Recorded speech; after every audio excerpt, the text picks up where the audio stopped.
Orang itu ternyata Blood Jiangxi yang masih memiliki kesadarannya sendiri. Di sana ini semacam kontrak. Jiangxi yang tersinggung dengan omongan Mincuo. Pertemuan kita ini seperti semacam takdir. Kau pasti takkan membiarkan aku lewat begitu saja kan? Sambil lihat, si Jiangxi itu langsung menggariskan sebuah tanda di tanah dengan kekuatannya. Kau benar. Apa maksudnya ini? Kata Mincuo. Kau tahu, tolong jangan melewati garis itu atau kau akan seperti Shigon dalam anime Hunter x Hunter yang mencoba menyelamatkan Killua dari keluarganya. Bengep, kau ingat? Aku tidak akan pertumpahkan darah yang sia-sia, kata Jiangxi itu. Aku tidak boleh melewati garis ini karena kau yakin akan menang melawanku? Sombong sekali kau. Benar, tolong jangan sia-siakan nyawamu yang berharga di tempat yang seperti ini. Di sana, Mincuo pun yang merasa tersinggung langsung menginjak garisnya. Lihat ini, bagaimana ini? Aku sudah menginjaknya. Si Jiangxi itu pun marah.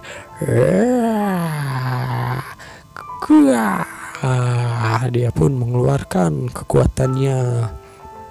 Terlihat Jiangxi itu mengeluarkan orang-orang atau mayat-mayat yang lain di sekitarnya.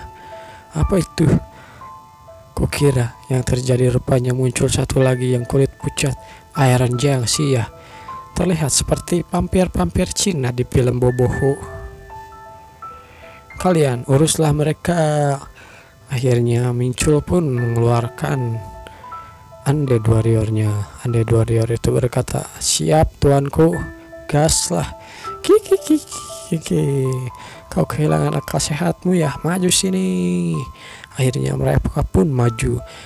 Dia bersiaplah, dasar manusia sombong. Mincuo pun mengeluarkan pedangnya. Baiklah kalau begitu. Namun si Jiangxi itu mengeluarkan asap beracun dari mulutnya. Api suci berkobar dan membakar energi habis yang tidak murni. Tiba-tiba saja api suci muncul dari sekitar Mincuo. Nafasmu sungguh busuk, tai. Kau benar-benar harus gosok gigi. Energi biasa saja takkan mungkin bisa melokati si Blood Jiangxi ini, kata Mincuo. Aku harus menyerangnya dengan Enchant Sword energi. Baiklah kalau begitu, rasakan ini, slash. Namun sana si Jiangxi masih tertawa seperti orang gila. Rasakan ini, syah. Dia mengeluarkan jurusnya lagi. Terlihat aura-aura pedang yang muncul di sana. Mincuo, memangnya kau pikir tanganmu itu pedang ya? Dasar brengsek. Mincuo pun menahannya. Seperti Wolverine. Kau ini Wolverine? Wolverine kah? Tapi kan kau dari Cina. Kenapa kau jadi Wolverine? Wolverine itu dari Amerika. Dia hanya mengeluarkan energi racun lalu melarikan diri. Dasar pengecut. Ada apa Blood Jiangxi yang hebat sepertimu? Ketakutan melawan manusia sepertiku. Meskipun terluka oleh Enchant Sword energi dan dikeluarkannya energi racun, dia masih bisa beregenerasi. Apa dia itu troll ya, kata Mincuo dalam hatinya.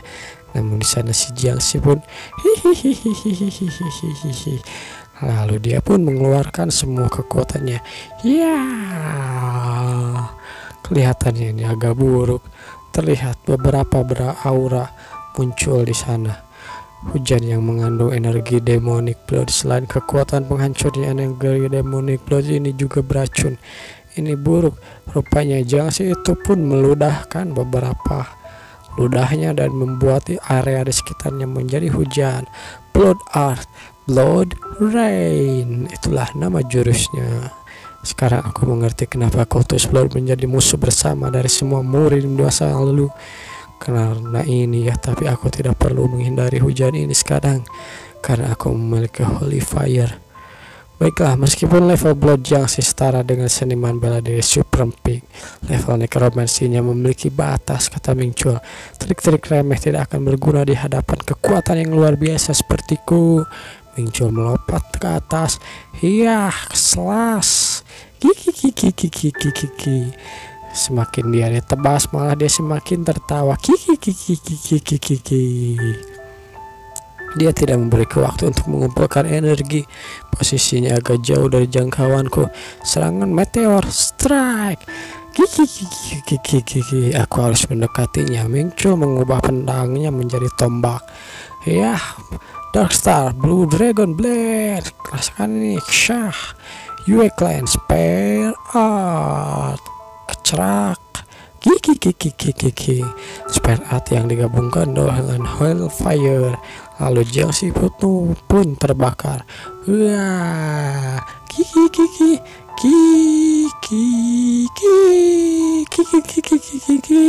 Seperti orang gila. Kau terlalu percaya diri, Tuan Jiangxi. Regenerasimu itu sebenarnya tidak terlalu kuat. Jika seni bela dirimu tidak mempan, aku hanya perlu menggunakan autoritiku. Tidak perlu seberapa keras kulitnya, dia bagian dalamnya pasti lunak. Akan kubakar seluruh tubuhnya di luar sampai ke dalam. Rasakan ini. Hanya karena tidak bisa merasakan sakit bukan berarti tubuhnya baik-baik saja. Bukankah menurutmu begitu? Hellfire. Kiki. Akhirnya si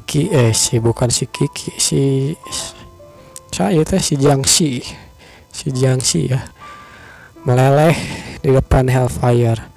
Anda telah memperoleh 22,5% EXP. Akhirnya si Blood Jiangxi itu pun dikalahkan. EXP-nya besar sekali. Terima kasih. Di sana muncul yang setelah membasmi si Jiangxi. Dia berkata ini lebih efisien dalam hal farming EXP daripada harus berburu. Dalam gate sudah kuduga keputusanku ini benar untuk memanjat tower. Namun tiba-tiba saja kalau dipikir-pikir Iron Jiangxi-nya pasti memiliki sesuatu. Tapi di sana rupanya anak buahnya si Jiangxi itu atau si vampir masih belum dikalahkan. Mereka masih melawan para Undead Warrior. Dasar mayat keparat, kata Undead Warrior. Mereka pun langsung digecerak kepalanya oleh Undead Warrior itu, yang karena si Jiangxi sudah kalah maka anak buahnya semakin lemah. Mereka bahkan masih berusaha membunuh satu Iron Jiangxi. Ayolah, karena mereka cukup cepat. Di sisi lain Iron Jiangxi tidak bisa mengalahkan Immortal Warrior kecuali mereka adalah dapat melucuti armor dan mereka melukai dari dalam. Pada dasarnya itu adalah pertarungan antar sil. Kalau begini caranya pertarungan ini nggak ada habisnya. Baiklah, bagaimanapun sebagai bosnya aku harus membantu mereka. Akhirnya muncul pun membantu para Undead Warrior. Slash, kecerak, ting. Kelihatannya semuanya sudah beres. Akhirnya semuanya pun beres. Para mayat itu kembali menjadi mayat. Aku ingin kalian menjaga tempat ini. Baik tuanku, kata si Undead Warrior. Akhirnya aku segera akan melihat apa yang ada di dalam sini. Penyimpanan ya. Aku harus memeriksa secara langsung. Fragment of Oron dikonfirmasi. Gate itu pun karena sudah melihat batu dan mengkonfirmasi batu itu. Akhirnya pintu terbuka yang tersembunyi di lantai 3 sekarang telah terbuka. Pemberitahuan muncul dan terlihat akhirnya ruang penyimpanan berbagai senjata di sana. Di sana muncul berkata, inikah tempat penyimpanan harta? Wow, sungguh pemandangan yang menakjubkan. Sisa waktu 4 menit 49 detik. Akhirnya singkat cerita muncul entah apa yang dilakukan dengan semua itu, tapi dia kembali ke pertempuran. Statnya lebih tinggi dari Blood Jiangxi. Dia masih menjadi Undead Warrior yang lebih tinggi. Aku hanya perlu menghindari dan karena serangan besar itu. Rupanya musuh baru tiba di base-nya. Terlihat di base itu terlihat musuh baru, Ace Egg, mengeluarkan jurus Ace Egg. Dia memblokir jalan keluarku, kata Mingchul. Entah apa yang sedang dihadapi oleh Mingchul, tapi dilihat dari gambarnya sepertinya dia adalah Dwarf Ace. Kehebatan diriku yang bisa mengendalikan alam ini tidak bisa kau tandingi. Ice Sculpture, rasakan ini. Terlihat SS yang sangat tajam siap menghujani Mingchul. Karakteristik Rule of the Cold telah Aktifkan wilayah Miraculous Land telah diperluas. Kekuatan ketangkasan HP telah berkurang 10%. Tapi kata Mingchul, baiklah kalau begitu. Essential Celestial Art plus Holy Fire diaktifkan. Syah. Kau pikir dirimu adalah raja, kata Mingchul. Kau bukanlah raja, sialan. Akulah raja Hellfire. Monster itu pun langsung terbakar oleh Hellfire-nya. Cara melawan yang sama dengan melawan Abomination. Baiklah kalau begitu. Mingchul melompat ke atas dan siap-siap mengarah ke si monster itu. Hei kau, apa yang kau lakukan sekarang? Apa yang kau lakukan? Rupanya es yang sudah diluncurkan oleh monster itu menjadikan tumpuan bagi kaki Mingchul. Dan akhirnya Mingchul melompat. Bersiaplah. Ya, kecerak, keparat, tanduk, dan tangannya serta bahunya juga tertebas oleh Mingchul. Tidak buruk, tapi ini membosankan. Baiklah kalau begitu, ini yang berikutnya, kata Mingchul. Bersiaplah. Iya, Mingchul ke sana dengan wajah yang sangat menakutkan. Akhirnya singkat cerita pun Mingchul, ya, si Demon Champion kita, berhasil mengalahkannya. Kekuatannya bertambah 132 ke 130, ketangkasan 117 ke 114. Kami akan memerintahkan perintah Anda, tuanku. Di sana juga ada beberapa Undead Warrior. Kalian bertiga selamat, ya. Salah satu Immortal Warrior terkena serangan area besar dan hancur. Tapi hanya dengan jumlah korban itu kami masih termasuk hebat dalam bertahan. Lumayan. Dan salah satu dari dua yang hancur ini, apa yang harus kulakukan? Kurasa aku bisa menggantikan posisinya dengan itu. Mingchul pun menggunakan kekuatannya. Target Curse Dying sudah musnah. Inang baru sudah ditemukan. Understanding of the Dead meningkatkan poin Undying 50 ke 100. Target akan dibangkitkan karena pencapaian kesempurnaan dari jiwa yang masih hidup. Understanding of the Dead milikku meningkat, kata Mingchul. Poin Undying 90 dari 100. Terlihat monster baru yang diciptakan Mingchul. Poin Undying hanya sedikit meningkat, tetapi salam tuanku, ini adalah Undead Warrior baru. Dia adalah Immortal Knight. Kekuatannya adalah 550, ketangkasan juga 550, HP 550, ketahanan 550, mana 450. Karakteristiknya adalah Undying level A, Sword Expert level A. Seorang knight, dia bukan hanya tahu cara menggunakan pedang, tapi tahu teknik secara Akaras. The Demon of the Sword Akaras, Demon Lord dengan rank 30. Demon yang sangat terobsesi hanya dengan keinginan untuk mencapai puncak dari Sword Master. Itulah dia, Immortal Knight. Apa itu polymorph? Mingchul berkata seperti itu. Aku bisa menyesuaikan ukurannya berdasarkan keinginan Anda, Tuan. Apa Anda ingin menyesuaikannya? Anda telah menyelesaikan Black Forest Side Defense lantai ketiga. Sudah waktunya pemberian hadiah, ya, kata Mingchul. Mingchul pun yang tidak sabar melihat apa hadiahnya. Pencapaian Anda sudah direkam. Menyelesaikan stage tanpa menggunakan poin zero damage pada semua basis. Anda mendapatkan 200 poin dan sebuah elixir sebagai hadiah. Elixir, apa ini elixir? Benar yang ku tahu itu elixir loh. Elixir, pemberitahuan elixir atau penjelasan elixir adalah potion yang terbuat dari air musim semi bersamaan dengan semua jenis berkah dan obat yang sangat manjur. Itulah elixir. Ranknya adalah legendaris tipe mistik, daya tahan 50. Ini adalah obat medis legendaris yang dapat dikatakan menyembuhkan semua jenis luka dan rasa sakit.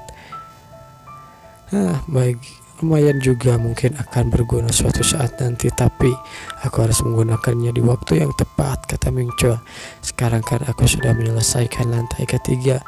Bagaimana kalau kita pergi ke selanjutnya, lantai keempat kah? Sambil melihat Ming-Chul ke arah tangga tersebut. Naik ke lantai selanjutnya, pemberitahuan muncul. Akhirnya tempat yang tidak enak dipandang. Ming-Chul berada di persimpangan antara lantai 3 dan lantai 4 Tower of Trial. Akhirnya quest the trial of the adversity. Lewati jalur yang penuh jebakan, tiba tujuan dengan selamat, tujuan sampai akhir jalur. Ini adalah lantai keempat. Akhirnya Ming-Chul sampai di lantai keempat. Karena hanya ada satu arah, kurasa aku tidak akan tersesat. Tetapi tiba-tiba saja di belakangnya ada seseorang. Selamat karena telah berhasil melewati lantai ketiga. Ming-Chul yang tidak bisa merasakan kehadiran energi orang itu. Dia kaget, tiba-tiba saja, "Kau, sejak kapan kau?" Maaf karena mengejutkan Anda, Tuan. Aku adalah administrator Ren. Kekuatannya masih tidak diketahui. Administrator mengejutkan orang lain. Tidak juga, biarkan saya memperkenalkan lebih dahulu. Saya adalah administrator yang mengurus lantai pertama sampai lantai kelima. Nama saya adalah Ren. Sambil membungkuk, si pria kepala Momotaro itu bersikap seolah memperkenalkan diri, tapi menggunakan sejenis sihir padaku dengan matanya.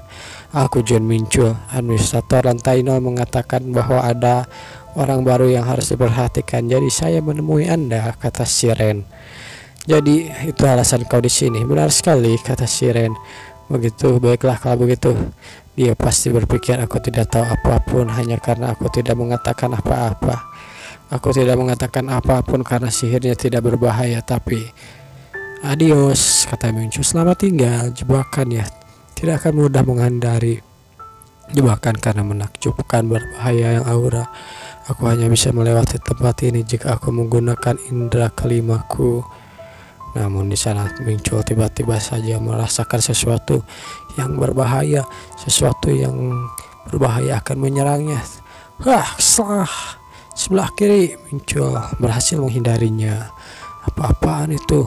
Apa-apaan kau ini? Sihir penguat gravitasi telah diaktifkan. Ming-Chul yang kaget. Dasar brengsek, pedangku terjebak. Aku tidak bisa menggunakannya sebagai bantuan. Sial. Area ini dilindungi oleh sistem of tower. Apa-apaan ini? Curang banget anjir. Aku tidak bisa keluar. Pemberitahuan muncul. Anda tidak bisa keluar dengan kekuatan fisik. Tolong bergerak berdasarkan jalur yang dibuat untuk ujian.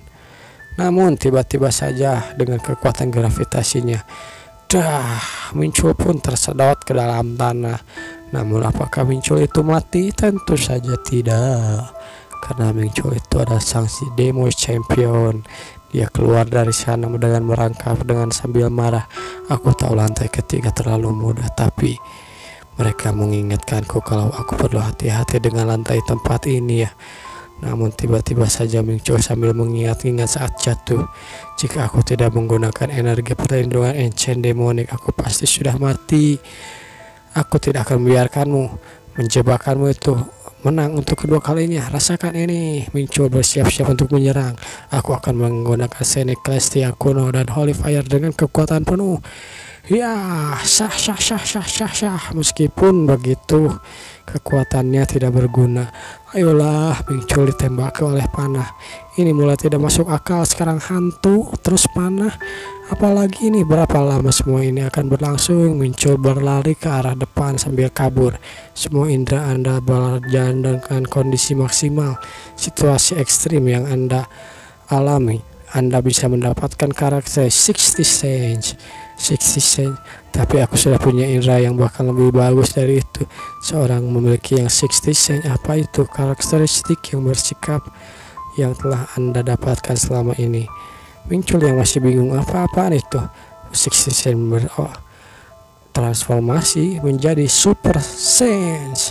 Ming-Chul yang senang. Aku mendapatkan Super Sense di sini. Alhamdulillah lumayan, kata Ming-Chul.